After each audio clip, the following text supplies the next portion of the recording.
Jadi tujuan muamalah adalah untuk menciptakan kehidupan masyarakat yang tentrem, damai dan Bapak kalau jual beli, coba deh, keambil satu barang orang, pasti Bapak nggak gelisah. Itu menunjukkan tuh gejala dosa, gelisah itu. Artinya hati Bapak masih bersih. Seperti datang, Pak maaf tadi ke bawah satu barang.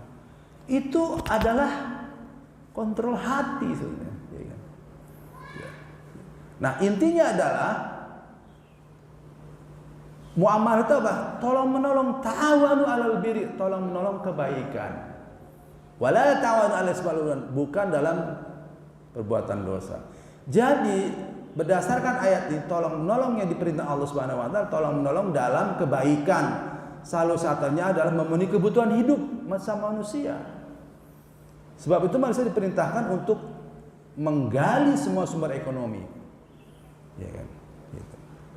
Saya percepat. Nah, ini pernah saya sampaikan. Ini sudah agak mendalam sedikit nih Pak. Jadi substansi dari ibadah yang ada pada muamalah. Jadi muamalah itu ibadah Pak. Bukan tidak ada dalam muamalah itu ibadah. Apa ibadahnya? Man masya fi hajatin akhihi, siapa yang berjalan dalam rangka memenuhi kebutuhan saudaranya, kana lahu khairan, maka dia adalah kebaikan baginya. Min i'tikafin asyara sinin, lebih baik dari i'tikaf 10 tahun. Bismillahirrahmanirrahim. Assalamualaikum warahmatullahi wabarakatuh. Alhamdulillahi rabbil alamin. Innal hamdalillah nahmaduhu wa nasta'inuhu wa nastaghfiruh wa na'udzu billahi min syururi anfusina wa min sayyiati a'malina. May yahdihillahu fala mudilla lahu wa may yudlil fala hadiya lahu. Asyhadu an la ilaha illallah wahdahu la syarika lahu wa asyhadu anna Muhammadan abduhu wa rasuluh. Allahumma shalli wa sallim wa barik ala Muhammadin wa ala alihi wa sahbihi ajmain, amma ba'du. Fa ibadallah rahimakumullah. Qala Allah Ta'ala fil Qur'anil Karim, a'udzu billahi minasyaitonir rajim. Bismillahirrahmanirrahim. Ya ayyuhalladzina amanu taqullaha haqqa tuqatih wa la tamutunna illa wa antum muslimun. Ya ayyuhalladzina amanu taqullaha wal tanzur nafsum ma qaddamat lighad wattaqullaha innallaha khabirum bima ta'malun. Ya ayyuhalladzina amanu taqullaha wa qulu qawlan sadida yuslih lakum a'malakum wa yaghfir lakum dzunubakum wa may yuti'i wa rasulahu faqad faza fawzan 'azima. Usikum wa ayyubakallahu faqad fazal muttaqun.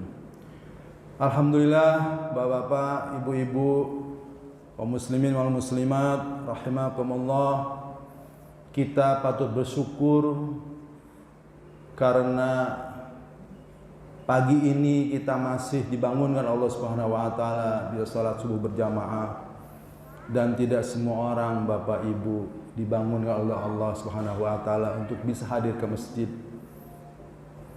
Yang kedua, Bapak Ibu masih digerakkan juga untuk mencari ilmu yang nilainya luar biasa. Walaupun iming-imingnya luar biasa, tetap Bapak Ibu, mudah-mudahan ini adalah pilihan Allah buat kita semua. Ya. Rasulullah mengingatkan kepada kita, man yuridillahu bihi khairan yufaqihu fiddin. Barang siapa yang dikehendaki Allah padanya satu kebaikan, maka orang itu dimudahkan memahami agama. Mafhum mukhalafah itu pemahaman sebaliknya dari lafaz hadis itu. Ya. Maka orang yang tidak diberi kebaikan Allah Subhanahu wa taala, dia tidak bertambah pemahaman tentang agama. Walaupun tidak menjadi patokan. Ada si orang diberi kebaikan tapi tidak bertambah paham agamanya. Tapi dalam kaidah fikih dikatakan, kalau Rasulullah mengatakan orang yang dikehendaki Allah satu kebaikan, maka dia dimudahkan memahami agama. Nah, kalau kita balik pemahamannya, kita tidak bertambah pemahaman agama setiap hari, maka kita tidak diberi kebaikan Allah Subhanahu wa taala. Alhamdulillah. Karena apa? Karena kebaikan itu yahdi ilal jannah. Kebaikan itu adalah menunjukkan jalan ke surga. Ya. Itulah sebagai muhasabah kita. Apakah kita setiap hari bertambah pemahaman agama kita sehingga sempurna amal kita, ibadah kita di hadapan Allah Subhanahu wa taala. Oleh karena itu bersyukur sekali. Alhamdulillah rabbil alamin. Yang kedua, Bapak Ibu, saya akan menyampaikan poin-poinnya saja secara cepat. Ya, ini materinya nanti saya kirim ketua DKM. Saat ini juga ya, saya sudah siapkan, tinggal kirim sehingga bisa dipelajari. Nanti lebih enak tanya jawab supaya kasusnya itu kan banyak biasanya. Ya. Jadi kita kajian fikih muamalah ya. Banyak Pak Mat, tapi saya ambil yang poin-poinnya saja. Sebenarnya banyak sekali. Ya kan? Saya Ramadan tahun lalu, Ramadan tahun sekarang saya nggak ikut ngaji di DSN MUI. Itu setiap hari kita dari jam 9 sampai jam 11 malam. Tiap hari selama full Ramadan untuk memahami fikih muamalah. Ternyata luar biasa ya Allah. Kadang-kadang Pak umur sudah di atas 60 itu luar biasa juga, puyang juga ini. Ya, tapi itulah kasus di masyarakat. Ya. Lihat, saya beli ini tagline-nya di bawah adalah memasyarakatkan ekonomi syariah dan mensyariahkan ekonomi masyarakat. Kita sosialisasi tentang ekonomi syariah supaya ekonomi masyarakat menjadi syariah. Ya kan? Memang sejak lama kita bangkit itu lama sekali ya. Dan ada hadis sahih lewat At-Tirmidzi ini, tidak boleh berjual beli di pasar kecuali orang yang benar telah mengerti fikih muamalah dalam Islam. Makanya Pak anjur anak-anak belum paham itu hati-hati, kecuali hal yang kecil misalnya 1.000 2.000 atau sudah menjadi urf itu kebiasaan. Tolong nih beliin Royco 1.500 itu mungkin masih dikatakan urf. Tapi kalau yang besar-besar karena belum ngerti hukum itu tidak boleh. Ya. Harus ngerti dia fikih muamalah. Ya. Nah, kita lanjutkan supaya waktunya singkat. Ini ya la ya'tiyanna 'alan nas zamanun la yubali al-mar'u bima akhadha al-mala aman halalin aman haram. Sungguh akan datang suatu masa orang-orang tidak peduli dari mana hartanya yang diperoleh, apakah dari jalan yang halal atau yang haram. Ini hadis sahih Imam Bukhari. Ya kan? Jadi Bapak Ibu, fardu ain mempelajari fikih muamalah. Tapi kalau untuk menjadi ahli fikih muamalah fardu kifayah. Itu ya. Ini kesepakatan ulama, ijma itu sebagai landasan hukum yang ketiga. Quran, sunnah, ijma dan qiyas itu dipakai di dalam 4 mazhab itu. Ya kan? Kenapa? Karena fikih muamalah menduduki posisi yang sangat kuat. Kita tidak ada yang tidak terlibat fikih muamalah. Ya kan? Kadang-kadang Pak pinjam motor dong. Ya pinjam motor, ntar pulang beliin kue saya. Itu haram. Itu sederhana. Gak boleh. Sudah pinjam motor, sudah pinjam motor aja. Ntar pulang jangan lupa beli kue ya. Nah, itu gak boleh. Meminjamkan, mengambil manfaat, fahuwa riba. Ya kan? Sederhana kelihatannya. Ya kan? Gitu. Ya siapa nanti kita. Nah ini Umar bin Khattab itu Pak dulu ya mungkin karena masih kecil kali ya, datang ke pasar selalu ngontrol orang di pasar. Tidak boleh berdagang di pasar ini kata Umar bin Khattab kalau nggak paham fikih muamalah. Pemerintah kita bisa nggak begitu? Berat lah ini. Ya kan? Apalagi dokter Erwandi, wah itu kalau nggak boleh, udah nggak boleh, haram. Saya pernah cerita kalau nggak salah, waktu dia datang ke kantor pajak tuh ada workshop itu, dia tanya sama panitia, Pak, boleh nggak saya mengatakan? Boleh. Ya. Kaget tuh, bapak-bapak ini akan terancam neraka karena pajak tidak ada dalam Islam. Wah, Pak, gimana kalau negara nggak ada pajak? Banyak negara nggak ada pajak, bisa negara berjalan. Maka waktu saya dengar Sri Mulyani mau mengelola zakat, oh itu luar biasa. Ya, itu begitu. Maka kalau jadi karyawan pajak, usaha yang bertugas meringankan supaya orang bayar pajak. Itu dianjurkannya begitu, Om Erwani. Supaya dia tidak terkena ancaman neraka. Malah kalau saya kenal baik-baik, kamu pindah aja lah, jangan di bagian ini, bagian keuangan yang lain. Ya. Sayyidina Ali malah berkata, ya kan, "Man tajara bi ghairi fiqhi faqad irtatama fi riba sumartatama irtatama" itu terjembab, terjerumus.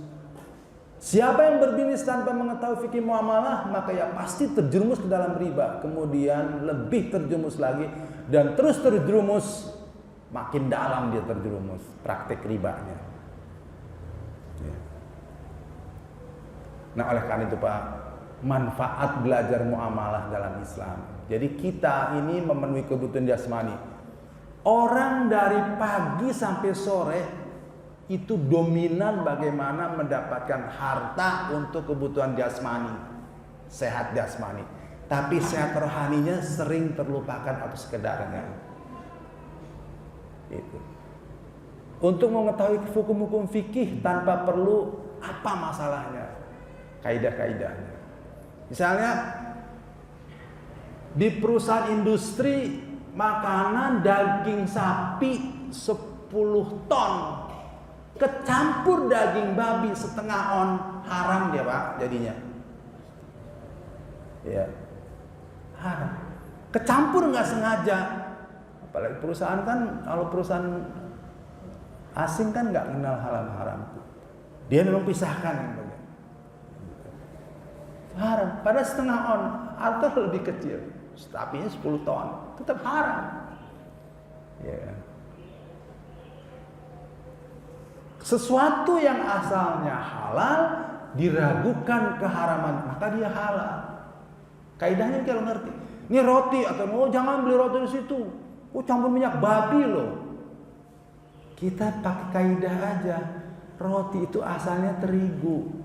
Terus kita ragu itu haram apa tidak. Maka sebelum terbukti dia betul pakai minyak babi, halal dia. Gitu Pak. Tapi sesuatu yang asalnya haram diragukan kehalalannya, maka dia haram.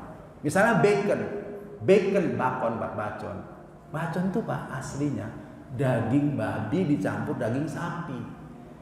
Tapi sekarang ini ada bacon khusus sapi. Bacon itu kan daging yang dipanggang dulu yang ya kan.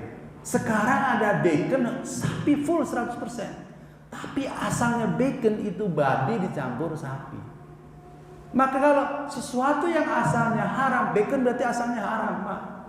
Diragukan kehalalannya, ini sapi sebesar apa enggak ya? Ragu. Haram. Sampai terbukti bahwa itu bacon yang sapi 100%. Begitu. Yang ketiga, Bapak pilihan yang terbaik. Segala sesuatu yang meragukan tinggalkan. Pilih Pak yang mana. Itu kalau kita paham fikih muamalah begitu. Jadi kita gampang menentukan. Oh yakin ini asalnya halal ya? Halal. Ini asalnya haram? Haram. Dah dulu tinggalkan. Ya. Jadi membantu penentuan hukum kontemporer. Sekarang ini kan banyak nih Pak. Etol ada perdebatan. Ada yang mengatakan haram, ada yang mengatakan boleh, ada yang mengatakan terpaksa misalnya. GoPay udah berubah Pak.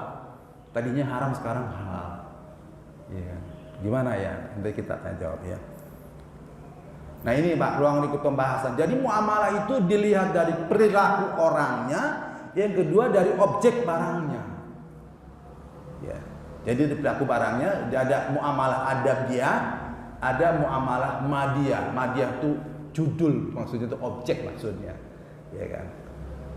Jadi kalau dari perilaku itu kan bagaimana perilaku pelaku ya bagaimana akarnya, hartanya, ya kan, gitu.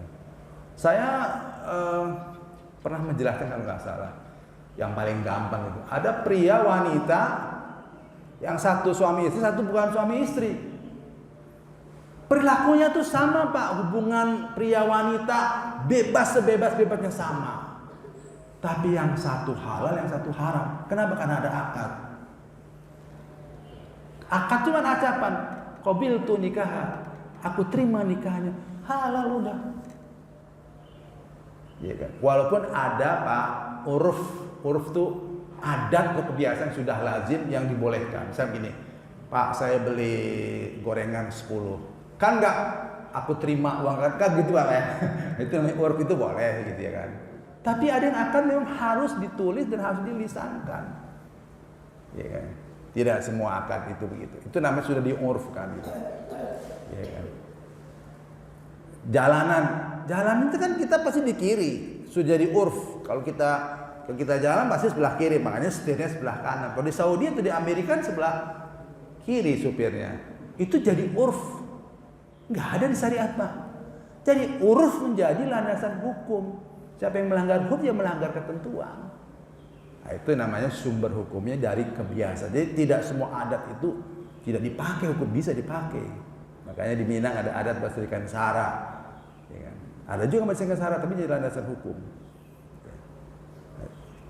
Kita lanjutkan. Jadi tujuan muamalah adalah untuk menciptakan kehidupan masyarakat yang tentrem, damai dan Bapak kalau jual beli, coba deh keambil satu barang orang, pasti Bapak nggak gelisah. Itu menunjukkan tuh gejala dosa, gelisah itu. Artinya hati Bapak masih bersih. Seperti datang, Pak maaf tadi ke bawah satu barang. Itu adalah kontrol hati sebenarnya. Nah intinya adalah muamalah itu apa? Tolong menolong, ta'awanu 'alal birri, tolong menolong kebaikan. Wala ta'awanu 'alal ismi wal 'udwan, bukan dalam perbuatan dosa. Jadi berdasarkan ayat ini, tolong menolong yang diperintah Allah Subhanahu wa taala, tolong menolong dalam kebaikan. Salah satunya adalah memenuhi kebutuhan hidup manusia. Sebab itu manusia diperintahkan untuk menggali semua sumber ekonomi. Ya kan? Gitu.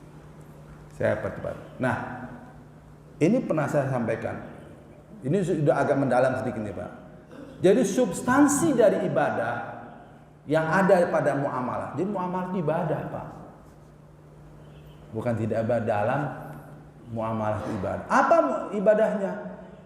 Man masya fi hajatin akhihi, siapa yang berjalan dalam rangka memenuhi kebutuhan saudaranya, kana lahu khairan, maka dia adalah kebaikan baginya. Min i'tikafin asyara sinin, lebih baik dari i'tikaf 10 tahun.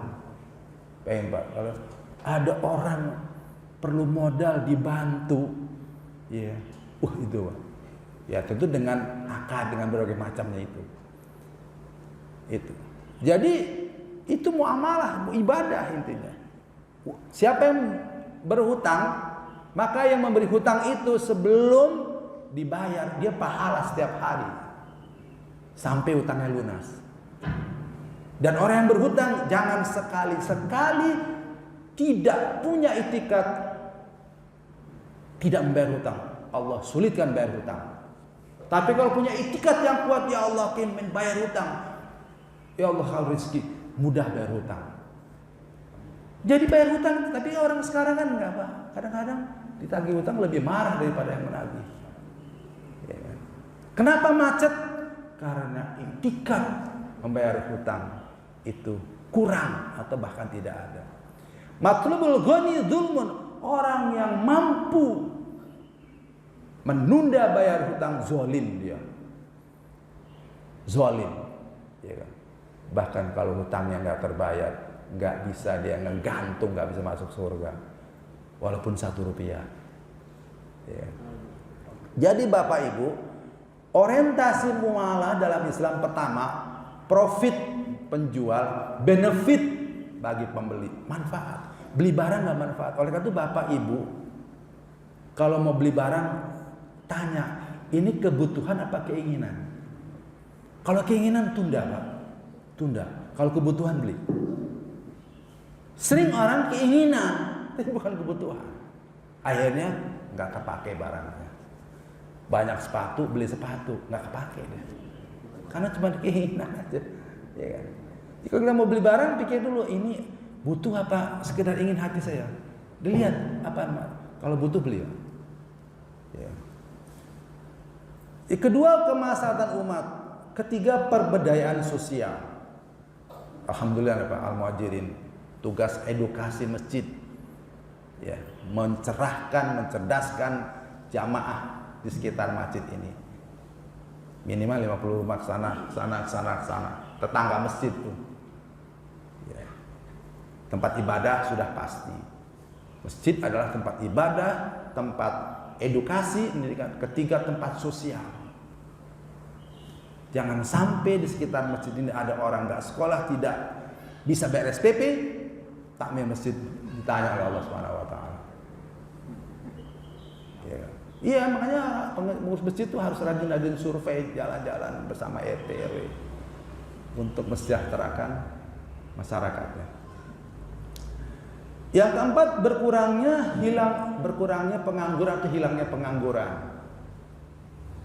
Ini dampaknya daripada, jadi luar biasa sebenarnya, makanya masjid itu sumber aktivitas tuh. Innama ya'muru masjid Allah, itu ya'muru itu bukan sekedar zikir, sholat, bukan. Tapi bagaimana meramaikan orang. Zulkarnain tuh boleh jadi referensi lah kira-kira. Duitnya miliaran, habis buat nolong orang. Iya, nggak usah takut. Kalau orang masjid itu uangnya buat sosial, pasti orang juga menyumbangnya makin banyak. Gitu. Jadi kedua, kemudian bertambahnya peluang kerja. Orang Islam itu yang lebih bagus kan jadi pengusaha, bukan jadi pegawai. Walaupun pegawai itu adalah boleh. Kan yang pertama adalah ulama. Ulama itu kan sama dengan ilmuwan. Ilmuwan itu biasanya kalau nggak pedagang, petani. Yang kedua adalah ya pedagang yang jujur. Ada tambahannya Pak, pedagang yang jujur.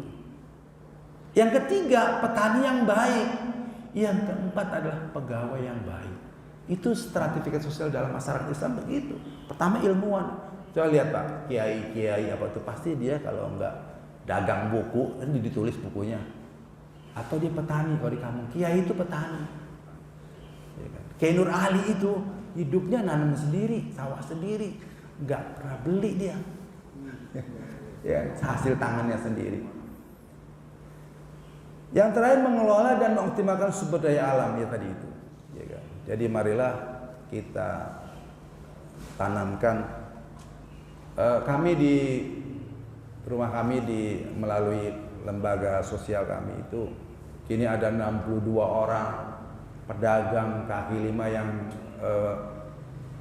teman-teman saya itu berikan bantuan setiap 10 bulan sekali. Satu orang tuh maksimal 2 juta. Yang kita bantu tukang bihun, gulung, tukang nasi uduk, kita kasih bantuan 2 juta. Dia bilang, ibu tolong kembalikan 10 bulan cicil, nggak ada tambahan apa-apa, administrasi juga nggak ada. Nanti kalau dia memang nggak bisa bayar, ya nggak apa-apa, hilang. Ya, tapi jangan dibilang begitu waktu penataran. Kita tata dulu, ibu ini kesuksesan milik Allah, mintalah sama Allah. Jangan menurut kemampuan sendiri dagang itu. Setiap hari sholawat, astagfirullah, la haula wala sambil berdagang nasi uduk. Ya kan? Kita begitu, alhamdulillah Pak, kita sekarang ada 62 orang. Yang nanti kalau dia 10 bulan sudah balik, dia mau pinjam lagi, kita kasih lagi. Ya kan? Begitu. Nah, fungsi ini harus berjalan, ya kan? Gitu, supaya kita betul-betul menolong saudara-saudara kita. Inilah intinya Pak. Jadi peran muamalah itu kita menolak yang namanya rente termasuk bunga atau maisir, spekulasi atau gharar. Saya lanjutkan saja biar cepat karena sudah waktunya udah. Nah ini sudah. Jadi ini Islam mengatur semua kita manusia Pak. Janjinya itu aja. Pokoknya tidak ada yang tidak diatur dalam Islam. Masuk WC aja diatur, apalagi dagang. Ya. Nah inti itu. Yang kedua, jadi hakikat dari bisnis dalam Islam selain mencari keuntungan, juga keuntungan imaterial. Jadi kalau dia rugi Pak, sungguhnya dapat pahala, nggak usah takut. Ya kan? Dalam konteks ini Al-Quran menawarkan keuntungan sebuah bisnis, tidak pernah mengenal kerugian. Ya kan? Karena walaupun seandainya secara material dia rugi, tapi hakikatnya dia tetap beruntung mendapatkan pahala. Kenapa? Karena dia menerapkan syariat Allah. Haji aja ada Pak. Allahumma hajjan mabrura wa sayan mashkura wa damban maghfur wa tijaratan lan tabura. Bisnis sama Allah itu Pak. Jadi Bapak bisnis itu jangan kesannya materi, pahala juga. Allah lan tabura, bisnis perdagangan yang tidak pernah merugi. Kok haji ujungnya itu? Perdagangan dengan siapa? Dengan Allah. Jadi materi, ya usahakan sih kita materi dapat, pahala dapat. Ya kan? Kenapa? Karena komitmen muamalahnya secara syariah. Ya. Jadi ini saya lewat saja, ya jadi ya ada tahu. Jadi Pak, kita kalau akidah kita tidak kuat, tidak paham, susah Pak. Ini yakin nggak sih? Ada nih, ya seorang ustadz, wah kalau begini susah nih ekonomi syariah nih. Itu artinya dia mengatakan hukum Allah nggak bisa diterapkan, fatal Pak. Walaupun terjadi pelanggaran terus, kan bank syariah banyak. Saya ini pengawas bank syariah Pak, masih banyak pelanggaran. Iya kan? Maka saya sih maklum kalau mengatakan alah bank syariah bank konven sama aja. Ya salah juga, dia nggak ngerti berarti. Iya kan? Saya pernah datang ke BRI.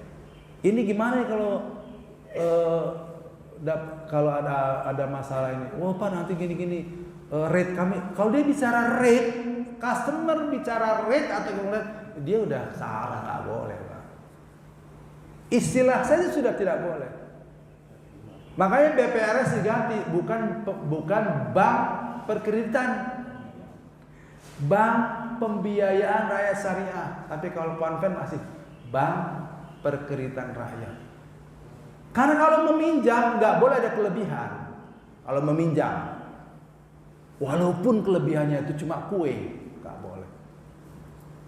Gue pinjemin ya 200.000. Ntar sebelum ini lu beliin kue dulu ya 1.000 perak. Boleh nggak boleh. Makanya disebut pembiayaan. Ya, pembiayaan itu prinsipnya juga menolong bank syariah itu sebetulnya, sama koperasi juga. Kalau orang nggak punya kulkas harganya 4 juta, ya sudah koperasi beli di toko kulkas 4 juta, tahu anggotanya, Pak, Bu, kami beli 4 juta, koperasi mau dapat untung biaya pengelolaan juta, jadi 5 juta. Ibu tahu modalnya, saya tahu untungnya, setuju nggak Ibu? Jangan segitulah Pak. Berapa dong? 4,5 juta deh, kata koperasi. Oke lah. Berapa bulan? 10 bulan. Berarti sebulan bayarnya 450.000. Begitu. Jadi prinsipnya adalah bank atau koperasi itu menjadi media antara toko dengan anggota melalui koperasi. Koperasi dapat untung daripada pelayanan. Itu begitu. Kalau Bapak datang ke bank koperasi konvensional atau bank konvensional, pas mau beli kulkas nih saya pinjam uang dulu 5 juta, dikasih 5 juta. Berapa? 2% sebulan riba dia. Itu bedanya kan begitu. Jadi bank syariah itu, kenapa orang berduyun-duyun bank syariah? Karena memang ada bisnis besar di situ. Bank-bank Cina semua itu bikin bank syariah. Mana nggak ada? BCA, Siaga, Damon semua bikin syariah. Karena ada bisnis besar di luar. Karena bisnis syariah boleh jual beli. Kalau bank konven nggak boleh jual beli. Yang penting pinjam uang. Gitu. Ya. Nah, kita lewat aja ini aja ya Pak. Nah, ini Pak, yang penting ini Pak. Perolehan harta. Harta itu diperoleh, satu ada harta bebas, ya.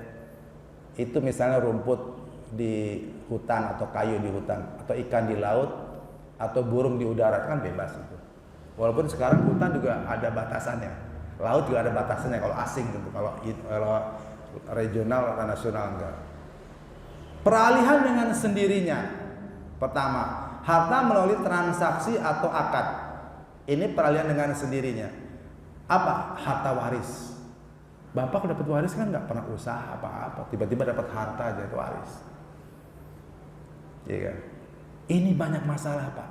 Makanya ada perintah khusus bapak-bapak. Ta'allamul fara'idha wa'allimuha. Pak, pelajarilah waris dan ajarkan. Sehingga bapak tidak meninggalkan harta dalam konflik di masyarakat. Itu mengerikan Pak, konflik waris itu. Kenapa? Karena si bapak nggak paham, ibunya nggak paham, anaknya apalagi. Waris tidak dibagi bertahun-tahun sampai yang ahli warisnya meninggal, cucunya belum dapat juga. Kesian Pak, jenazahnya aja di alam kubur. Perintah khusus loh Pak, yang digandeng dua. Ta'alamul Qur'ana wa alimuha. Pelajarilah Quran dan ajarkan. Kenapa? Karena Al-Quran memang pedoman hidup. Dzalikal kitabul la raiba fi hudal lil muttaqin. Memang pedoman asalnya. Makanya dikatakan khairukum man ta'alamal Qur'ana wa 'allamahu. Karena belajar Quran itu belajar hadis, belajar kaidah fikih dan sebagainya. Ya. Yang kedua itu wasiat. Wasiat nggak boleh Pak sama ahli waris. Dan wasiat itu maksimal sepertiga harta sih yang memberi wasiat. Nggak boleh lebih dari sepertiga. Ada hibah. Hibah itu pemberian. Aneh orang sekarang.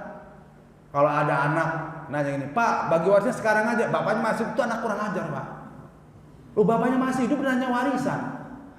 Kalau nanya, Pak bisa nggak bapak bagi hibah? Itu benar. Karena hibah itu ditentukan waktu hidup, dieksekusi masih hidup. Kalau wasiat ditentukan ketika hidup, dieksekusi ketika meninggal. Kalau waris ditentukan ketika meninggal, dieksekusi ketika meninggal. Itu tiga kata Pak, waris, wasiat, hibah. Yang kemudian perolehan karena ikhtiar, bekerja, usaha industri, perdagangan dan lain-lain. Ya. Udah kita lewat saja. Ya. Nah, cara peroleh harta yang dilarang ya banyak Pak.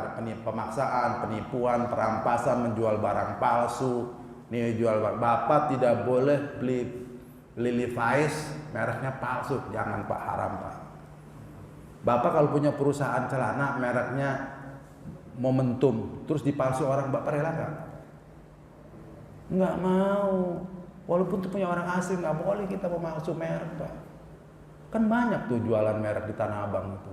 Dan banyak orang kita bikin celana-celana jin, bikin aja merek sendiri. Ada Levi's, kita balik aja Levi's misalnya. Kan enggak. Ya kan? Sepele Pak. Yang beli kena juga, apalagi yang bikin, apalagi yang dagang. Yang beli aja nggak boleh. Ya kan? Perampasan, menjual barang palsu, mengurangi ukuran timbangan. Oh sekarang Pak, timbangan dikurangi, pabrikasi. Bapak beli papan 4 meter, nggak mungkin 4 meter, pasti 3,8. Besi aja ada besi banci, besi 10 banci. Itu pabrikasi. Niatnya apa nggak ngerti saya. Ya. Ya. Jual beli barang haram itulah jelas lah, kayak homer apa segala macam, atau kotoran barang najis. Perjudian, apalagi prostitusi. Prostitusi itu yang haram bukan sekedar prostitusi Pak. Kalau saya seorang supir taksi, ya kan jalan jam 12 malam. Kalau di sini ada pendapat, kalau kita yakin itu dia pelacur, jangan diambil Pak.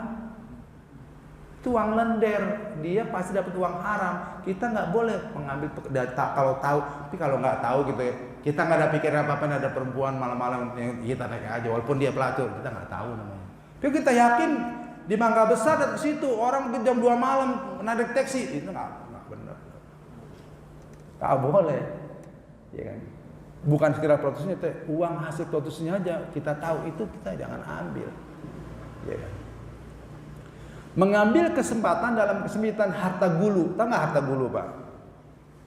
Misalnya gini, ada panitia nih, panitiaan, masih ada sisa nih misalnya souvenir ini, terus salah satunya nyimpen satu. Walaupun ada banyak yang tahu, itu nggak boleh Pak.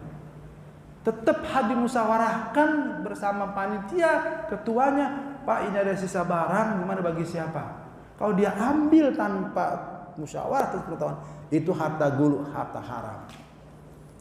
Banyak Pak panitia kurban, udah ngambil dulu ini daging ini disimpan dulu. Aku ngambil ini ya. Saya tanya ketua DKM-nya, ketua panitianya, apa aja? Harus jelas. Kenapa dulu Pak waktu perang Uhud itu sahabat itu misah-misah dulu harta rampasan perang. Iya kan? Ada yang lapor, ya Rasulullah, itu ada yang ambil harta duluan nyimpen. Biarkan dia akan terjerumus api neraka. Jadi kumpulkan dulu, nanti bagi hasilnya. Jadi harta gulu itu, walaupun dia nggak niat mencuri Pak, dia tahu. Panitia kan sering gitu Pak, panitia itu, ya suka nyimpen duluan, gitu kira-kira. Bekerja yang mengandung riba. Ini tanya jawab aja lah Pak ya, soalnya kali ini kan, ini Pak yang penting nih, petunjuk penggunaan harta, kebutuhan hidup sendiri. Ini ayat nih Pak. Makan dan minumlah kamu yang enak, suruh yang enak Pak. Hanian tuh enak. Kulu wasrobu hanian, makan yang enak, suruh yang enak. Allah suruh makan yang enak Pak, yang bergizi maksudnya nutrisi, ya kan? Gitu. Bima kuntum tak malun, ya kan? Dengan apa yang telah engkau kerjakan, makan minum yang enak, ya kan? Jadi kebutuhan hidup sendiri. Yang kedua untuk memenuhi kewajiban kepada Allah, misalnya harta itu ada kewajiban zakat. Zakat itu menjadi pemotong harta. Maka tidak boleh orang Islam punya harta diam, harus produktif. Kalau bapak tidak produktif, habis kemakan zakat.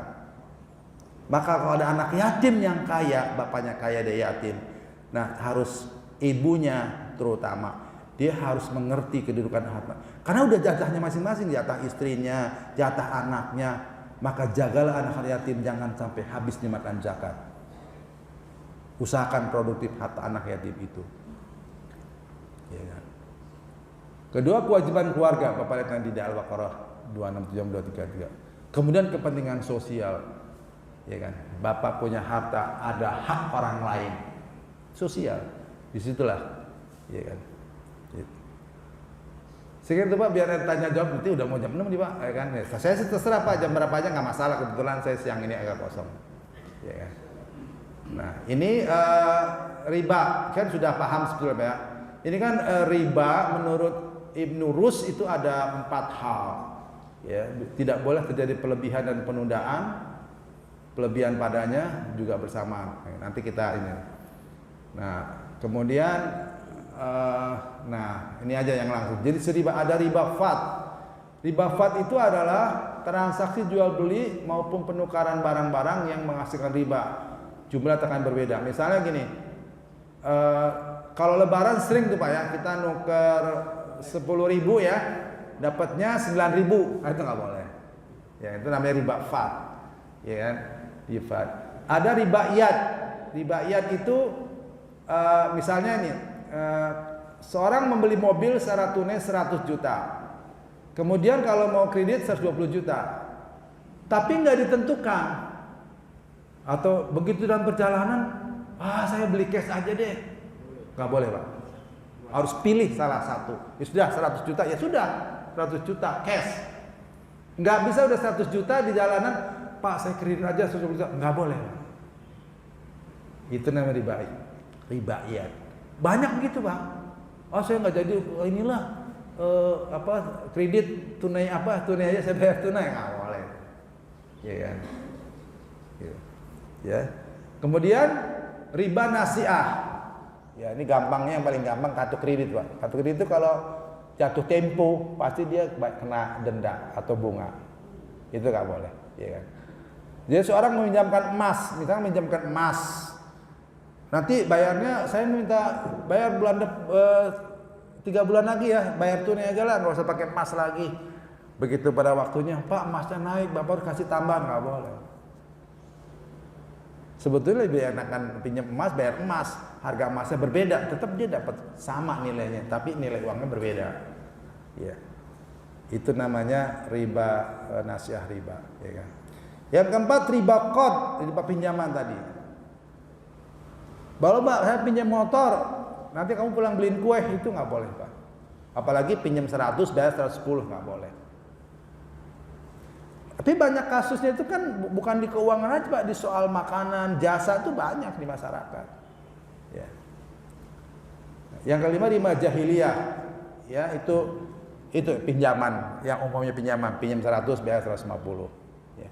Nah riba di zaman modern ini telah menjelma dalam bentuk terutama golongan riba nasiah, transaksi falas, tidak tunai, bunga kartu kredit, melebihi tempo pembayaran, transaksi leasing, bunga deposito, bunga tabungan, asuransi hampir semuanya itu kecuali asuransi syariah penuh dalam transaksi. Ya. Itu aja Pak. Sebetulnya masih banyak ya karena waktu udah jam 6. Lebih enak kita tanya jawab. Ya kan? Saya terserah panitia. Saya hari ini kosong. Ya Pak. Paling siang aja udah undangan. Alhamdulillah dipersilakan. Tadi materi sudah dipaparkan, mungkin di luar materi juga kalau ada yang ditanyakan. Ya, nomor 1 ya silakan. Wah, siapa?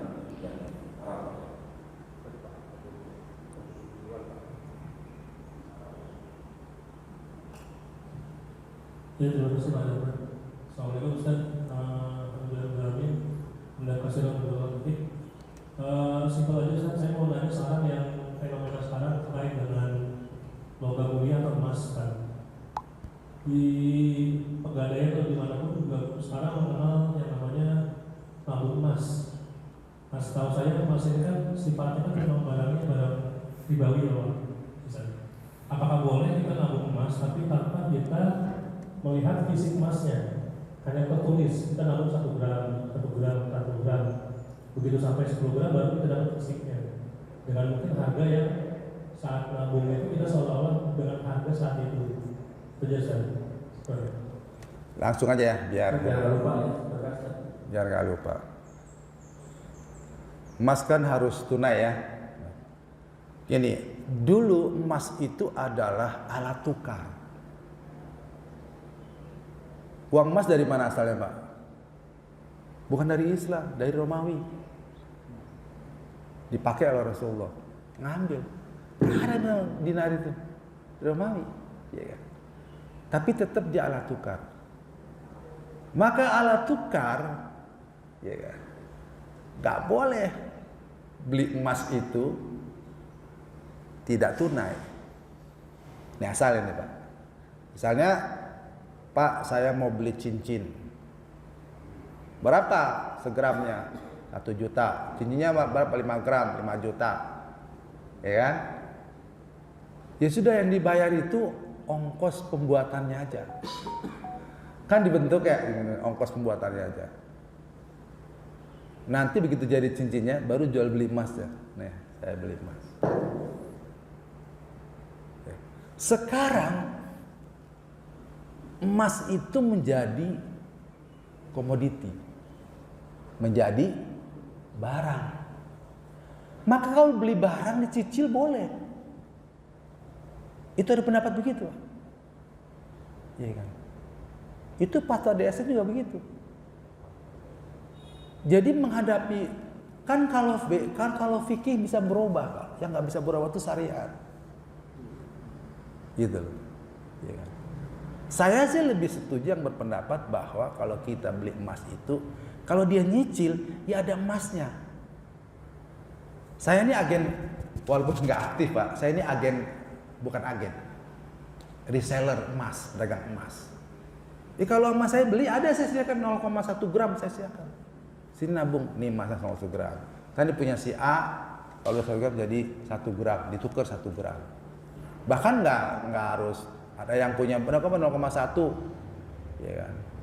Ada 10, ini saya tukar jadi 1 gram. Itu yang 1 gram jadi 10 gram, ya kan? Gitu. Tapi sekarang saya udah nggak aktif lagi, ya kan? Nggak aktif karena ribet urusannya lah gitu, ya kan?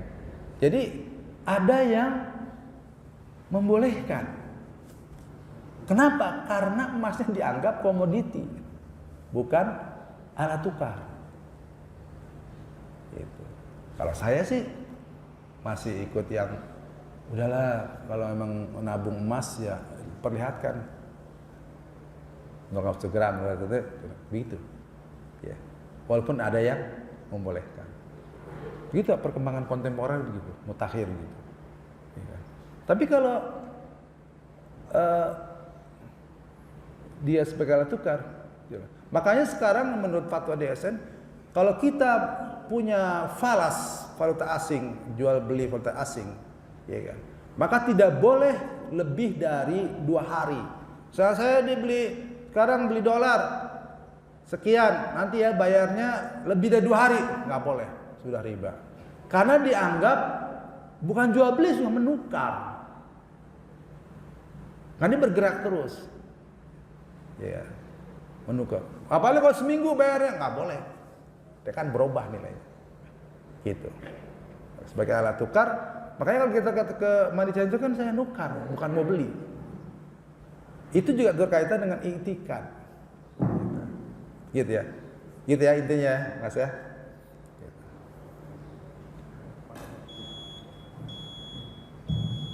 Assalamualaikum warahmatullahi wabarakatuh. Waalaikumsalam warahmatullahi wabarakatuh. Korban kemarin, ini juga mencakup tentang muamalah. Jadi kalau dasar korban itu kan semua hewan korbannya itu kan harus dibagikan, tidak ada yang boleh dilupakan. Ya. Termasuk misalkan yang menyembelih dikasih kepala kan secara fikih dan hukum itu kan tidak dibolehkan. Hubungan dengan muamalah atau mungkin selama ini kan kita bekerjasama dengan supplier, ya. Supplier di mana supplier itu memberikan infak operasional kepada panitia. Nah, tapi di akhir di akhir acara ya, itu ternyata infaknya sisa. Nah, dari infak sisa itu apakah perlakuannya seperti hukum dari pemotongan kurban tadi Pak? Jadi maksudnya harus dibagi semuanya. Apakah bisa masuk ke kas masjid? Itu aja Pak. Assalamualaikum warahmatullahi wabarakatuh. Ya, ini banyak kasus di kurban itu. Pertama saya kasih tahu, kalau ada panitia kurban mengatakan ini kurban di tempat ini 3,5 juta plus operasional, nggak boleh. Kenapa? Karena di situ ada akad jual beli sapi. Harus tegas. Harga sapi 3 juta per orang, berarti panitia harus beli sapinya yang 21 juta plus 200.000 untuk operasional. Harus jelas harga iuran sapi 3 juta, operasional 200.000, maka totalnya 3.200.000 iurannya. Jelas akad beli sapinya. Panitia pergi ke supplier sapi, ya kan? Pak, saya mau beli sapi yang 21 juta, ya kan? Yang bagus tentunya dong Pak. Oke, ternyata nggak ada, adanya yang 22 juta. Maka panitia dari awal di sebelum transaksi itu dengan si calon yang berkurban itu bilang, Pak, ini kita usahakan 21 juta. Nanti kalau kurang kami akan minta lagi ya Pak. Atau kalau kurangnya nggak banyak Pak, nanti kami akan ambilkan tambahnya dari operasional. Jelas akadnya. Kita beli sapi kurang, tapi kalau ada sapinya 20 juta dan bagus, lapor lagi. Kalau tidak lapor dari awal, Pak, nanti kalau harga sapinya 20 juta nih ada kelebihan uang Bapak nih. Bapak mau ambil apa mau diinfakkan misalnya. Gitu Pak, lapor.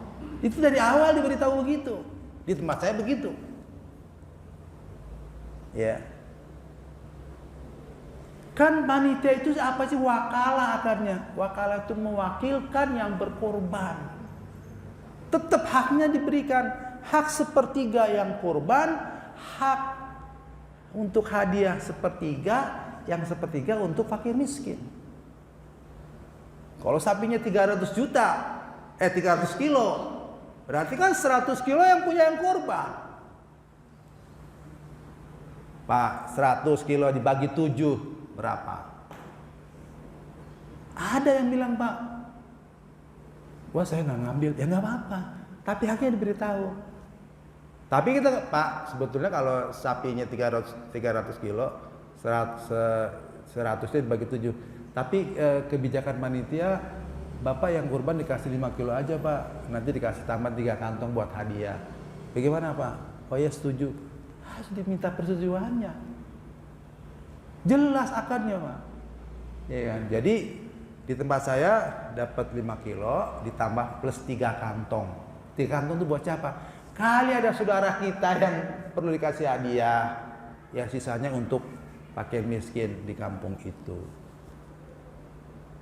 Tiba-tiba supplier menjanjikan, Pak saya infak, nggak boleh. Tiba-tiba udah selesai urusan, supplier kasih sumbangan, itu nggak tahu kita, itu nggak boleh malah. Ya kan? Tapi kadang-kadang panitia ini berbisnis, ada individu yang berbisnis. Pak ibadah, full ibadah deh Pak. Kurban itu ibadah. Jelas akadnya jelas. Ya kan? Kadang Pak di bulan Ramadan itu di ayat 188 itu kan masih satu tema. Gini Pak, kalau Bapak baca Quran, ain ke ain itu satu tema Pak. Satu tema. Di Quran ada 554 tema ain ke ain. Makanya kalau imam yang paham, kalau dia mau panjang ain ke ain, kadang satu ain ke ain itu dibagi dua supaya tidak memberatkan jamaah. Di Al-Baqarah itu apa ayat terakhir itu ditanya? Wala ta'kulu bainakum bil batil. Janganlah engkau memakan harta di antara kamu dengan cara yang batil atau membawa ke hakim. Kenapa? Pak, orang mau lebaran banyak orang utang nggak? Banyak Pak. Banyak nggak bener. Beli takjil nggak bener, makan takjil nggak bener. Sepele itu kok ayat puasa ada ayat harta, tapi Ustaz jarang bahas itu Pak. Yang dibahas itu puasa, iman, ya betul. Tapi kaitan dengan harta, ya kan? Gimana beli takjil? Takjil aja sebetulnya udah kedung salah. Takjil kan ayo segera buka takjil itu. Beli apa? Beli takjil, beli makanan untuk takjil yang beneran gitu ya. Tapi ya nggak apa-apa itu hal-hal yang. Jadi begitu. Ya, kurban begitu. Jadi udah Pak, kalau jadi panitia itu kan akadnya wakal itu mewakilkan. Nah si tadi kurban ditanya, Pak ini semuanya harus dibagikan. Ada Pak yang dibagikan, kulitnya dipotong-potong, ya nggak bermakna. Kalau saya tanya, Pak kulit buat siapa nih? Udahlah buat marbot satu. Rombongan saya nih, rombongan si A 7. Oh buat marbot. Rombongan itu, udahlah buat marbot semua aja lah. Boleh. Bukan Pak nanti diminta tukang potong upah. Jadi upah nggak boleh walaupun kulit. Harus dibagi semuanya. Walaupun kepala juga. Kepala kan banyak tuh Pak, spesialis kepala dibongkar habis bisa. Ya, terus tanya Pak gimana kalau ngambil kepala dibagi-bagi buat panitia makan-makan? Nggak boleh sebelum itu. Kenapa nggak boleh? Iya nggak boleh. Tapi kalau Bapak umumkan jamaah masjid, ini ada satu kepala dari yang memilih kurbannya, sudah kita minta boleh nanti semua jamaah panitia makan itu boleh Pak, harus umum sifatnya, sama saja dengan memberi yang sudah matang gitu. Itu Pak rangkaian kurban. Ya. Jadi lihat dari cara jual belinya, cara mengumumkannya. Ya kan operasional harus jelas akadnya, semua ada akadnya Pak. Ya, dekat tentu aja. Ya. Iya. Iya. Ditanyakan tidak harus akad sama enggak. Ditanya aja Pak ini. Jadi panitia menentukan kebijakannya tentu mengantisipasi dari ketentuan-ketentuan bagaimana tentang kurban gitu. Ya kan.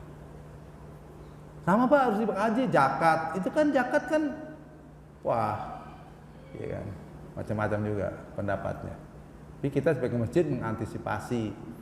Kayak zakat misalnya. Tempat saya, Pak, kami zakat tidak menerima uang. Kami menerimanya beras. Karena jumhur ulama itu adalah sepakat bahwa zakat itu zakat fitrah maksudnya itu beras. Tapi sekarang kan ada yang mengikut mazhab Hanafi atau Abu Hanifah. Hanafi namanya, Hanifah itu anaknya disebut Abu Hanifah, bapaknya Hanifah. Kan Imam Hanafi kan Abu Hanifah. Itu boleh zakat dengan makanan pokok. Tapi nilainya itu senilai kira-kira 300.000 lah. Jadi kalau mau zakat pakai uang 300.000, bukan 20.000. Ya kan? Tapi ada yang mengatakan karena masakot, kan ukuran ini tangan beda Pak, orang Indonesia orang Arab ya. Iya.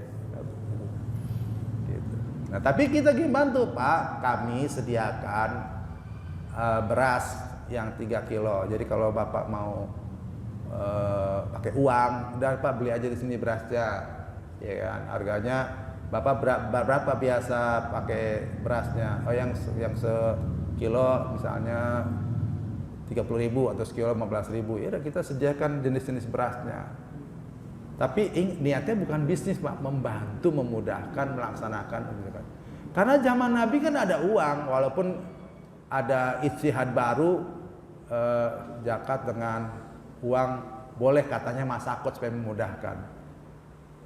Saya cenderung yang berpendapat bahwa zakat fitrah itu dengan beras, dengan makanan pokok. Kalau di Indonesia Timur ya sagu, ya atau papeda gitu. Kalau saya lebih cenderung ke situ, ya. Tapi ada kan yang membolehkan misalkan dengan uang.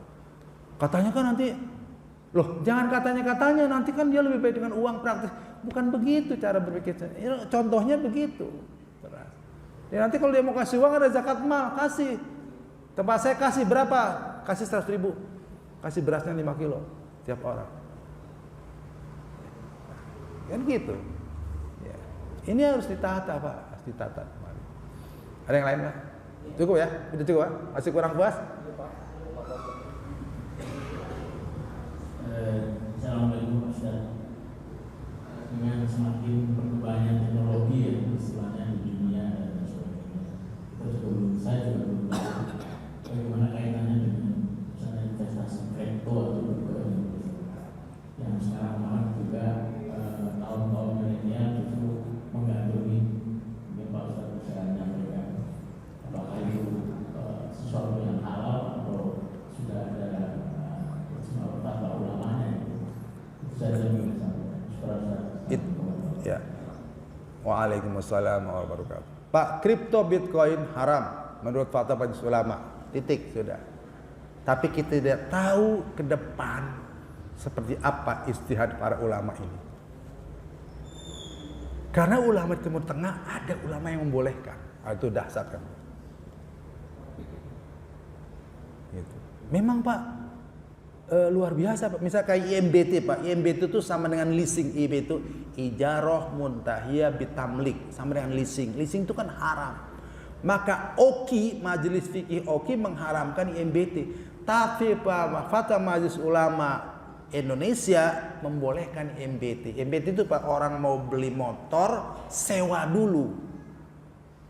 Sewa dulu, nanti di akhir tempo dihibahkan atau dijual. Saya lebih cocok dihibahkan. Kalau dijual tuh ada 2 akad. Ini yang dianggap ada 2 akad yang tidak jelas, maka diharamkan.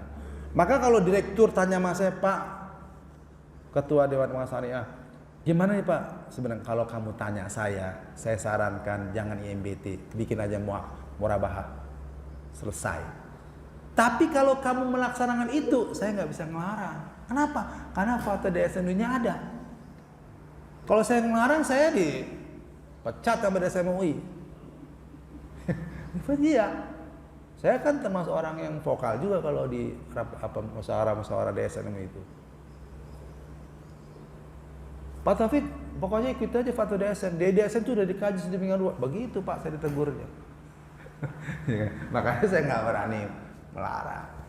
Karena saya hanya boleh beropini.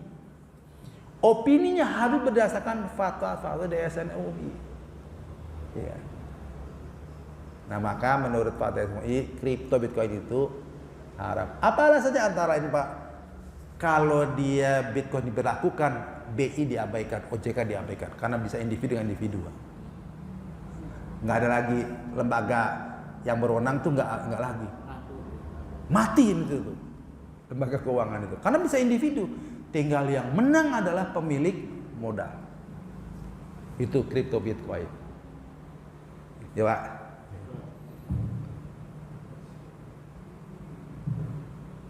Terima kasih. Assalamualaikum warahmatullahi wabarakatuh. Waalaikumsalam.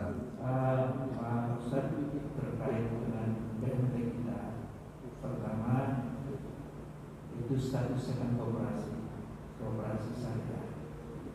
Artinya apakah setiap nasabah itu nanti dijadikan anggota, ataukah kita melayani hanya untuk anggota? Yang mana yang syar'i? Yang kedua,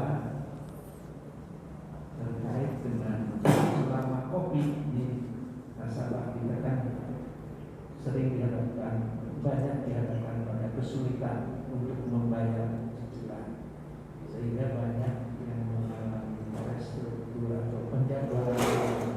Apakah itu betul? Yang ketiga, terkait dengan dana simpanan, apabila kita punya dana simpanan untuk kesehatan atau dana simpanan untuk pendidikan, apakah itu juga wajib dicatat? Itu berapa? Terima kasih. Assalamualaikum. Ya, pertama, koperasi kita masih terjebak pada koperasi konven. Kalau koperasi syariah itu hanya bicara soal prosedur transaksi, prosedur akad-akad, ya kan. Jadi kalau bicara platformnya adalah koperasi konven, kan dia tidak mengenal masyarakat. Masyarakatnya itu siapa? Anggota. Masyarakatnya anggota. Tapi dalam koperasi syariah tidak dikenal itu. Anggota itu prioritas, tapi melayani masyarakat. Karena intinya adalah tadi memudahkan masyarakat. Memudahkan masyarakat tuh tetap koperasi ngambil untung, tapi si anggota atau masyarakat bermanfaat. Terutama anggota. Buat apa koperasi untung tapi anggotanya tidak bermanfaat bagi anggota? Apalagi masyarakat. Ya sebaiknya kalau masyarakat diberikan pembiayaan ya masuk anggota. Kenapa? Karena dengan masuk anggota kan menambah simpanan wajib dan simpanan pokoknya bertambah sehingga modalnya bertambah. Itu yang pertama Pak ya. Jadi boleh Pak. Ya kan? Gitu. Nah, jadi kalau syariah itu bicara semuanya adalah prosedur. Bukan prosedur saja. Saya bilang sama direktur, Bang, kamu ya karena kebetulan di bawah saya jauh ya, dia umurnya paling 40. Saya bilang, kamu kan direktur utama. Itu bukan hanya berpikir bisnis. Syariahnya itu. Kalau ada karyawan ini yang tidak sholat, kamu tanggung jawab. Ada Pak, saya tegur akhirnya. Buat apa di bank syariah ada karyawan nggak sholat? Bagaimana mau bisnis syariah? Saya bilang gitu. Anda jangan berpikir soal bisnis. Mohon maaf saya bilang, saya hanya memberi saran. Hasil pengawasan saya ada anak buah kita yang nggak sholat. Ya kan? Karena kan saya mewajibkan Pak, setiap sebelum kerja masuk jam 8, itu setengah 8 sampai jam 8 itu harus sudah masuk zikir dan doa dan tausiah.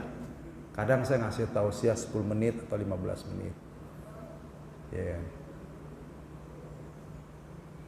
Itu apa? Ya agar jadi kenapa? Karena keimanan itu, perilaku itu penting di dalam saya. Jadi bukan sekedar kalau misalnya pelaku koperasi kalau bank syariahnya imannya nggak bagus, akhlaknya nggak bagus, bagaimana mau ditransaksinya bagus? Nggak mungkin Pak. Kan satu kesatuan akidah, syariah, akhlak, satu kesatuan. Ya kan? Ibadahnya harus bagus. Kalau ibadahnya bagus Pak, kita bisa melihat orang nih, ini orang nggak bagus nih karakternya, jangan dikasih. Apalagi kemampuannya ekonominya lemah, apalagi nggak ada jaminan. Kan dalam Islam itu Pak, Allah sudah mengingatkan kalau orang wa inna katsiran minal khulata'i la yabghi ba'dum ala ba'din. Orang kalau sudah berserikat, bersekutu dalam kerja sama, kata Allah, pasti salah satunya cenderung berbuat curang. Jadi kalau Bapak kerja sama itu harus hati-hati. Lihat karakter orangnya, kondisi ekonominya, keluarganya, kemampuannya. modalnya. Nggak bisa sembarang kerjasama. Kalau nggak bangkrut Pak bank syariah. Bang gaji dari mana? Ya harus ada agunan. Agunan dibolehkan untuk mengurangi resiko. Gitu. Jadi sekarang koperasi COVID, ya kalau betul-betul kena COVID, tentu harus jujur, kita aja juga harus melihat.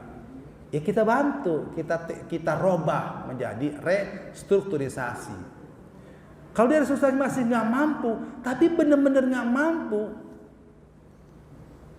kalau dunia perbankan syariah bisa di write off Pak. Di write off itu dihapus, masih ada, belum hapus tagih, baru hapus buku, belum hapus tagih. Kapan hapus tagih? Biasanya kalau sudah 5 tahun gak bayar. Itu pun kalau betul-betul dia tidak mampu. Karena pada awalnya sesungguhnya orang yang diberikan pembiayaan itu awalnya dianggap mampu membayar, makanya diberikan. Tapi kan dalam perjalanan orang nggak tahu, bisa mati mendadak, sakit mendadak, rumah kebakar. Disitulah kebijakan kita, ya kan. Dan itu anggota koperasi harus tahu bahwa setiap bisnis ada risiko. Tapi risiko itu kalau ada rugi, kita ngerti, maka pahala buat kita. Mungkin Allah ganti dengan yang lain. Wallahu a'lam. Bapak berbuat baik di tempat A, jangan berharap mendapatkan imbalan jasa di tempat A. Bisa jadi balasannya di tempat Z jauh. Lewat ABCD gitu. Ya kan? Gitu. Ya kan? Ya. Gitu. Saya nih Pak, khotib di tempat kampung yang jalannya susah Pak, hanya bisa naik motor. Ya kan? Sudah begitu saya ceramah, itu nggak diberi transport nggak Pak. Yang begini ini Pak, saya harus hadir. Kenapa? Kalau nggak hadir jadi fitnah. Sini soalnya nggak dibayar sih. Coba bahaya. Tapi kalau saya khotibnya di industri di Pulau Gadung, kan kasih 1 juta tuh Pak. Saya nggak hadir, nggak masalah bagi saya. Mereka pun juga pasti mengatakan, wah padahal kasih 1 juta dia nggak hadir, itu nggak masalah. Tapi kalau yang tidak bayar di daerah Kumpak, misalnya di Pondok Gede Pedalaman itu Pak, saya kan Ramadan juga saya datang Pak, ya, karena masjidnya juga kecil, jelek, orang-orang kampung, kita itu yang harus kita santuni. Di Cikini itu Pak, di Cikini belakang rumah sakit itu kan kelihatannya megah, tapi di dalamnya itu Pak, perumahan kumuh, ada masjid namanya At-Taubah kecil di tengah kota itu Jakarta. Nah yang gitu-gitu Pak, kalau saya betul-betul nggak ada halangan luar biasa, usahakan hadir, gitu, ya kan? Karena itu menjadi fitnah gitu, ya. Gitu Pak Arab. Jadi soal koperasi kita, ya anggota harus kalau mau tumbuh kembang ya harus memanfaatkan sarana itu. Tapi tadi Pak, jangan keinginan, kebutuhan. Ya kebutuhan. Jadi bapak-bapak yang anggota koperasi harus siap-siap kalau misalnya uangnya tidak kembali, tapi pengurus juga harus paham tidak kembali seperti apa. Jangan menggampangkan juga. Jangan nggak memenuhi syarat dikasih, yang penting dapat penghasilan, nggak bisa. Ya kan? Amanah masyarakat itu berat Pak.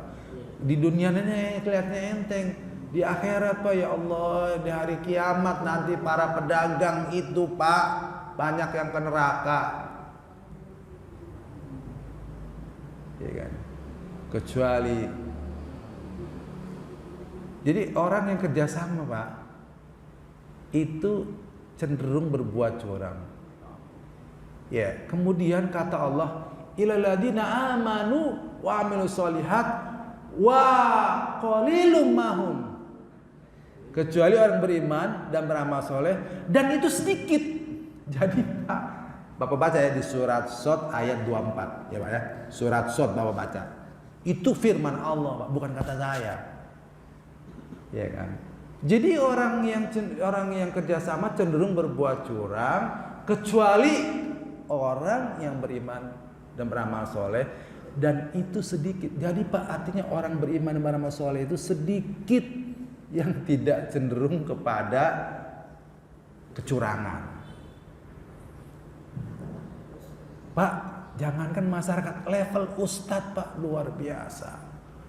Ustadz yang heboh itu Pak, mengerikan Pak. Banyak orang yang adu sama saya. Walaupun ceramahnya sedekah. Itu adik saya Pak, dulu ngaji sama saya Pak di Malang. Zamannya dia baru wisata hati itu. Saya ingatkan, ente sekarang bagus, belum tentu masa depan, hati-hati. Istiqomah itu tidak mudah. Terbukti sekarang, Allah alam.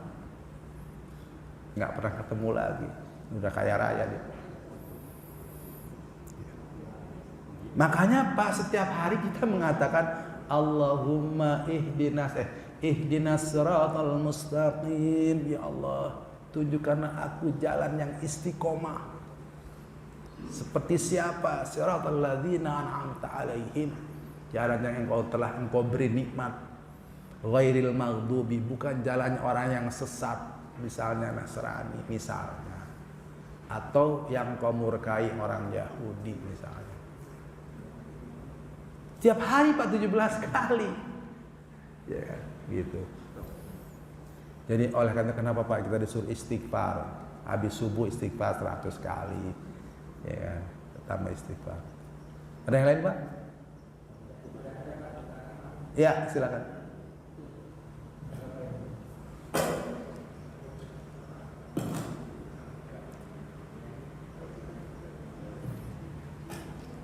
Assalamualaikum warahmatullahi wabarakatuh. Waalaikumsalam. Saya ada tertarik dengan yang disebut harta mati. Harta Yang tadi saya sebut harta mati. Artinya nggak berkembang gitu ada.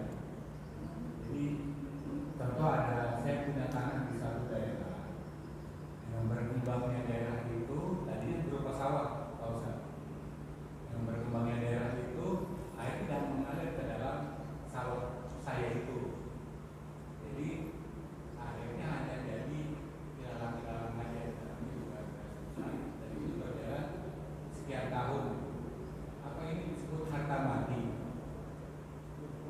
Tolong penjelasannya. ya kalau nggak produktif ya mati. 3 tahun batasannya Pak. 3 tahun betul. Ya 3 tahun. Jadi dia kalau ada yang mengelola boleh. Jadi Nabi bilang kalau ada harta yang namanya isrul mawat, menghidupkan tanah yang mati. Gitu. Tapi kalau udah ada yang pemiliknya pribadi ya harus izin yang pribadi. Tapi kalau tanah pemerintah boleh, masyarakat gunakan aja, nggak ada yang pakai. Itu kan makanya tanah-tanah perkebunan, teh apa itu, ya kan? Itu kan dipakai masyarakat, udah blok-blok aja. Habib Rizik itu kan beli masyarakat yang sudah digarap. Kalau Habib Rizik nggak ngambil langsung, yang ngambil langsung itu masyarakat. Kemudian dibeli sama Habib Rizik buat pesantren. Gitu. Ya kalau Bapak punya tanah itu mendingan diwakafkan. Ya kan? Saya dapat wakaf Pak tanah 1 hektar di Jonggol. Saya mau bikin pesantren, akhirnya saya survei ke sana di bukit. Begitu saya datang Pak, wah berat sekali medannya. Jadi saya ke sananya naik mobil off-road, Toyota off-road yang rodanya gede itu, karena jalannya masih parah. Saya bilang yang punya tuh orang pegawai Kabupaten Bekasi, Mas, saya nggak punya uang Mas. Kenapa? Karena awalnya itu untuk infrastrukturnya berat. Udah gitu tanahnya masih hutan belangkara begitu, ya kan? Itu. Akhirnya kita putuskan nanti deh kita cari supporter lain dari yang lain. Gitu. Akhirnya sampai sekarang belum berlanjut. Begitu jalan 1 kilo ke bukit lain situ, ada pesantren anak yatim, bagus betul. Saya mampir ke situ, sholat di situ, ya kan, dikasih makan lah sama pengurus itu kan. Itu yang punya kepala wilayah Departemen Agama Jawa Barat, Pak siapa namanya itu. Wah luar biasa itu. punya wakaf. Jadi anak-anak itu sekolahnya di luar semua, di situ hanya untuk belajar Quran, hafal Quran. Ya, begitu. Ya, akhirnya kita teman-teman bilang kasih bantuan, kita kasih bantuan anak yatim. Ya, jadi sampai hari ini udah hampir setahun belum kesana lagi. Karena medannya berat Pak, di Jonggol itu. Itu ternyata walaupun medan berat Pak, kalau itu punya konglomerat banyak Pak udah Pak. Kalau mereka punya duit triliunan ya gampang. Ya, kalau bapak, saran saya kalau bapak nggak dipakai mendingan bawa wakaf kan. Tapi lihat lingkungannya untuk apa banyak kan? Iya kan?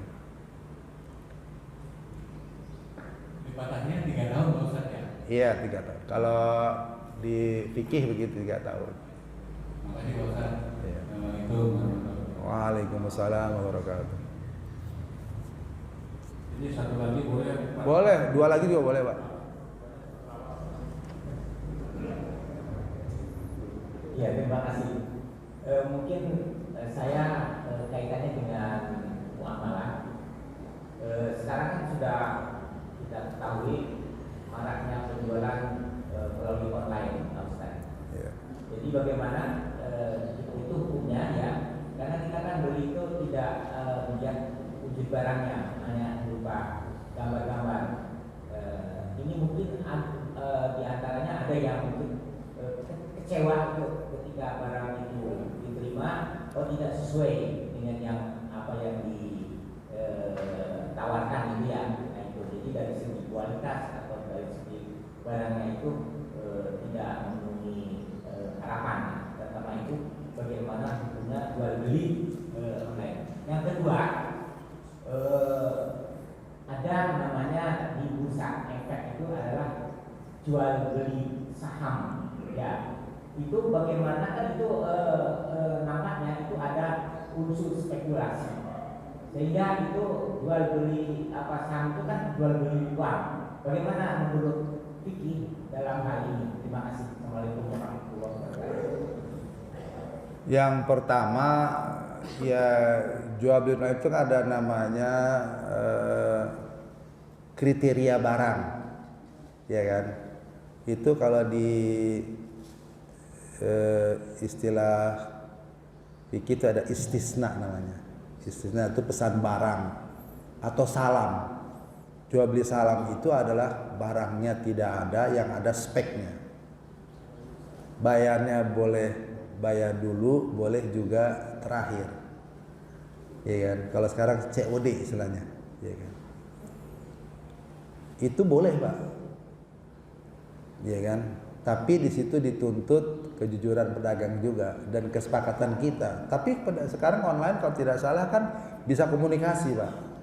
Misalnya di Shopee, dia bisa komunikasi dengan toko. Kalau Bapak sepakat, misalnya Bapak beli sepatu, itu kan bisa komunikasi. Ini ukurannya berapa, ini gimana ini. Kalau nggak cocok bisa kembalikan. Online bisa kembalikan sekarang. Gitu. Jadi boleh, ya kan? Karena itu ada istisna. Kalau salam pesan barang, barangnya belum ada, ya kan? Baru gambarnya doang, speknya saja. Kalau istisna, barangnya diproduksi dulu, misalnya beli rumah, itu istisna, Pak, pesanan. DP dulu, itu barangnya baru diproduksi, ini kalau jadi baru dibayar. Ya, namanya istisna. Sama-sama pesanan yang salam itu barang bukan produksi, kalau istisna diproduksi. Kalau murabahah jual beli langsung, tapi bayarnya nyicil. Itu istilahnya begitu. Yang kedua, sekarang pasar modal ada dewan syariahnya, Pak. Jadi mana yang boleh, mana yang tidak boleh itu ketahuan.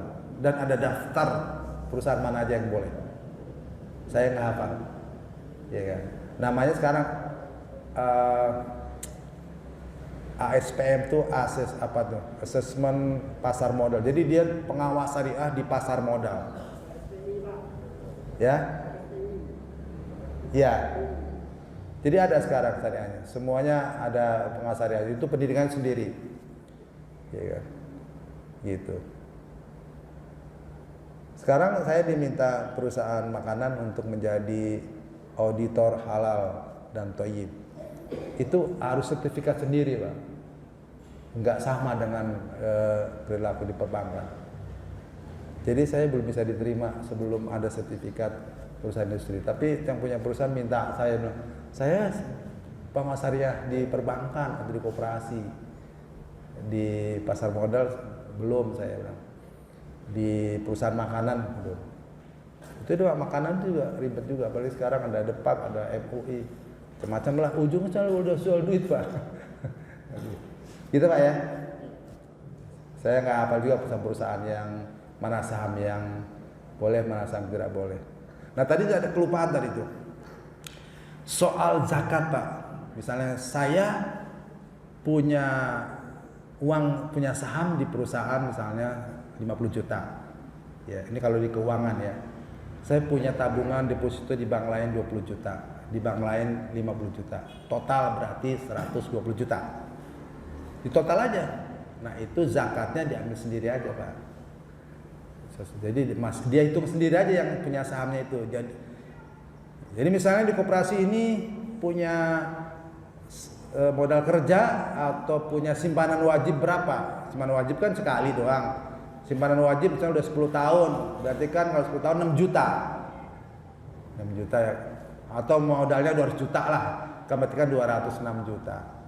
Digabung semua, kalau sudah sampai setahun, ya potong 2,5% itu kan zakat mal. Gitu. Jangan koperasi yang memotong zakat. Karena tidak ada zakat perusahaan. Saya berpaham termasuk zakat perusahaan itu tidak ada. Itu kan Yusuf Qaradawi ada, saya juga punya imam yang lain. Zaman Nabi ada perusahaan baju besi, perusahaan apa, perdagangan ada. Tidak ada zakat perusahaan. Kecuali perusahaan itu perusahaan perdagangan, barang dagangan itu yang dikenakan. Bukan perusahaannya, barang dagangannya berapa. Walaupun modal persediaan barang itu punya orang 10, nggak apa-apa, yang dikenakan itu adalah zakat perdagangan. Ya kan? Zakat pertanian ketika panen. Zakat profesi itu saya berpaham Pak, saya berpaham. Yusuf Qaradawi kan, mulai kan Yusuf Qaradawi tahun 73 misalnya. Saya nggak bilang nggak ada. Tapi kalau zakat profesi yang dimaksud sekarang dokter sebulan 20 juta, ya kan? Dipakai hari-hari 10 juta, berarti 10 juta. Misalkan gampangnya rata dia setahun 120 juta, kan zakatnya berapa Pak? Kalau mau hitung belum dapat Pak. Gaji Januari setahunnya sampai Januari lagi, yang Februari lagi. Tapi ada ulama yang mengatakan untuk memudahkan itu disetahunkan.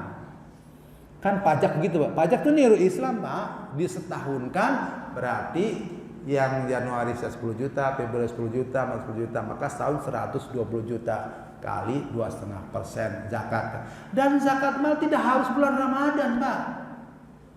Kalau punyanya di bulan Maret nggak ketemu Maret, gitu. Ini enggak, kadang-kadang Ramadan. Kalau Bapak dibagi Ramadan sampai ada kelebihan 6 bulan, Pak, itu punya kewajiban 6 bulan lagi. Jangan ditunda, walaupun 6 bulan itu ada nilainya zakat mal. Tidak harus di bulan Ramadan. Ya, kalau zakat mal, gitu. Tergantung punya hartanya, minimal 85 gram emas. Gitu Pak. Jadi kalau zakat yang punya saham di koperasi, hitung aja kan, mungkin simpanannya nggak hanya di koperasi, ada di bank lain, ya, ada tabungan, jumlahkan aja. Kalau mau mudah, nilainya ada nggak 80 gram? Kalau sekarang emas 1 juta, berarti 85 juta. Kalau 84 juta ya nggak kena zakat. Oke, kalau mau infak boleh. Ya, jadi kalau 85 juta pas kena dia 2,5%. Jadi kalau orang punya duit 200 juta tidak dikembangkan, habis sampai tinggal 85 juta, gitu Pak. Dihabis oleh siapa? Oleh zakat. Maka produktif. Ya, produktif. Produktif itu bisa sedekah itu produktif Pak. Sedekah itu produktif. Kenapa? Dia akan menambah harta. Makin banyak sedekah makin menambah harta. Jadi menambah harta pertama investasi, kedua sedekah, ya kan? Kedua, usaha produktif. Itu sebenarnya menambah harta. Jadi investasi itu menambah harta. Sedekah menambah harta, perdagangan menambah harta. Salah kalau orang sedekah itu, ya kan? Tidak menambah harta. Ada yang lain, Pak? Tadi ada tanah yang tidak produktif. Kebetulan dapat warisan tanah tidak produktif, tapi ini saya pendapat dari Ustaz. Kata yang beliau itu kalau tanah katanya tidak perlu disakati, padahal sudah bertahun-tahun itu tanah. Terima kasih. Assalamualaikum. Tanah kalau tidak dalam status penjualan ya tidak kena di zakat. Tapi intinya ada waris harus segera dibagi, Pak. Dinilai dan dibagi. Jangan warisan harta waris itu ditunda-tunda warisannya. Bahaya, Pak. Kenapa? Karena ada orang yang ahli waris tidak mampu, ya kan? Padahal dia harus dapat waris, bahkan dia sampai meninggal, dia sempat bagi itu zalim, saudara yang lain. Karena kalau anaknya 5, satu saja tidak setuju harus dibagi waris, nggak bisa, harus dibagi. Ini Pak, waris penting nih Pak. Jadi masalah krusial di masyarakat itu. Kadang-kadang gini, nanti ibu saya tinggal di mana? Ibunya harus paham waris, nanti ibunya juga ditolong Allah. Ibunya kan punya jatah waris juga. Tapi kalau anak yang soleh, ya udah Bu, ini jatah saya buat ibu. Nanti kalau ibu meninggal, dia buat anak juga. Jadi mendidik anak itu yang penting dan memahami tentang waris itu. Iya kan? Kalau soal tadi status tanah, ya kalau tanah ini dijual sejak itu dia berlaku zakat.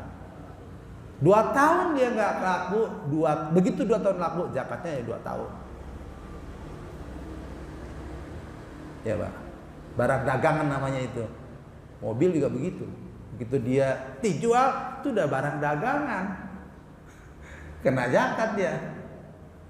Kalau dia nggak laku-laku 2 tahun baru laku, kalau status dia sudah diitikadkan dijual, ya zakatnya 2 tahun, setahun 2,5%, tinggal dikali aja 25% gitu. Ya, gitu. Ya Pak, ya nanti kapan-kapan kita khusus bahas harta terkait dengan waris, Pak. Waris itu kan angkanya bukan angka kita, ini angka Allah, Pak. 1/2, 1/8, 1/4, 2/3. Itu Allah yang menentukan di mana dia Quran. Ya.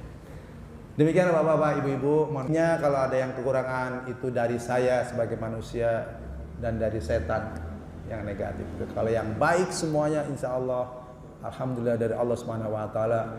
Mudah-mudahan Allah menambahkan kita pemahaman tentang muamalah sehingga kita terlepas di tanggung Allah pada Subhanahu wa taala. Wal afu minkum bil hidayah. Assalamualaikum warahmatullahi wabarakatuh.